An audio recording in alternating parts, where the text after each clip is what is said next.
The economy is versatile, volatile, and difficult to understand, but there are some universal truths. Many will ignore them, some will respond to the warning signs. Ultimately, the middle class will continue its descent to the bottom and remain in the pages of history forever. You came here for the truth, so let me unveil that for you. The information I'm going to show you in this video is actually what I had left over in yesterday's video. It was going too long. I decided to crop it out and put it here today, but I wanted to talk to you very briefly about one issue that we are dealing with right now in 2020. If you look at what's happening on all levels, there is more and more debt. The debt is expanding at a rate that there's no possible way that they can climb out of. I've talked about this before. We're looking at the deficits that have expanded into new territory. They're now issuing a 20-year debt note in the United States in order to pay for some of that. Ultimately, the Federal Reserve is going to have to print money to buy it all up, but apparently that's okay because they're buying up everything. They're buying their treasuries, they're buying the mortgage-backed securities, they're buying the corporate debt, and they're buying anything and everything, and they will probably have to buy stocks directly. They're already buying ETFs, but they'll probably have to expand that even further into the S&P and other index funds and other things. When I look at this, I see a very big problem because we have seen since the financial crisis a large group of people who had never recovered. We keep hearing about the recovery, but for the average person, they were never able to recover. Their pension funds never recovered. If you see what has happened over that course of that 11-year bull market, the funds never recovered in many cases. You look at places like Illinois, which is a prime example, where they're suffering. They're doing so poorly, yet they've got the highest property taxes that you could ever imagine. It doesn't ever do anything. You look at all of these places that are taxing the public at such high rates, and it never fixes the problem. You see what they do, and they only make things worse. The average individual, they don't know because they don't have the financial education. That's what this channel is all about. It's about educating the public as to what's actually going on behind the scenes, because you're not going to get it spoon-fed to you in the media. They're just going to report the U3 unemployment rate and everybody's going to be just fine. Don't worry. V-shaped recovery, V-shaped recovery. You know the deal. All right, that's enough ranting. I just wanted to introduce that. Let's move on.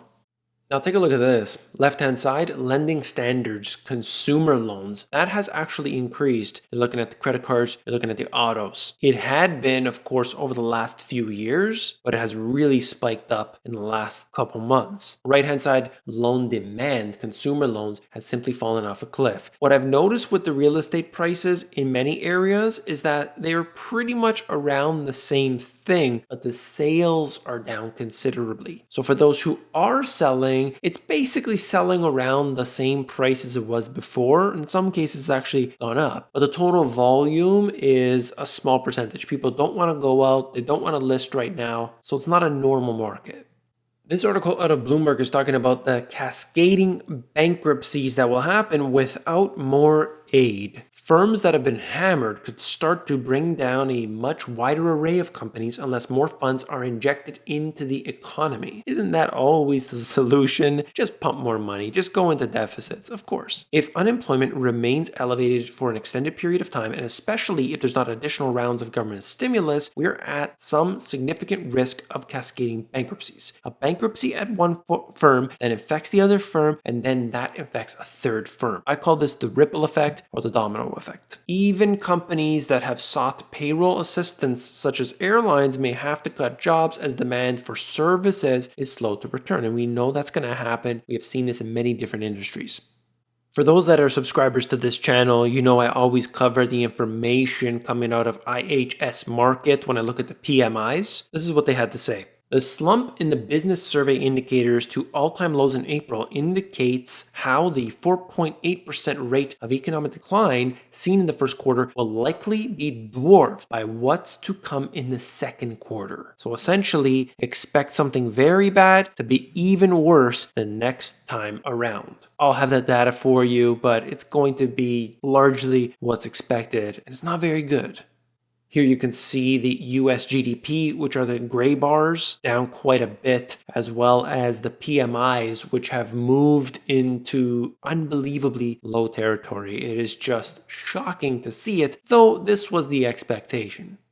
The US economy can return to positive growth in the third quarter after a massive drop in employment and GDP, according to the Federal Reserve Vice Chairman Richard Clarida. Our policies, we think, will be very important in making sure that the rebound will be as robust as possible. We are in a period of some very hard and difficult data that we've just not seen for the economy in our lifetimes, that's for sure. That's right, all you have to do is buy up the debt of the corporations who take too much risk, purchase the mortgage-backed securities, the treasuries, and any other form of garbage debt. And that's how you're going to fix the economy, by playing around with debt. Now, I like to speak my mind, as you know, and in this case here, we see this kind of information all the time. I'm just sick of being lied to. That's all for this video. If you found it informative, hit that thumbs up button. When you do, you're supporting me. I want to thank you for doing that. It really means a lot. If you want to check me out on any of the other social media platforms, I got Twitter, I got Instagram. I'm posting every single day. Check me out on there at The Money GPS.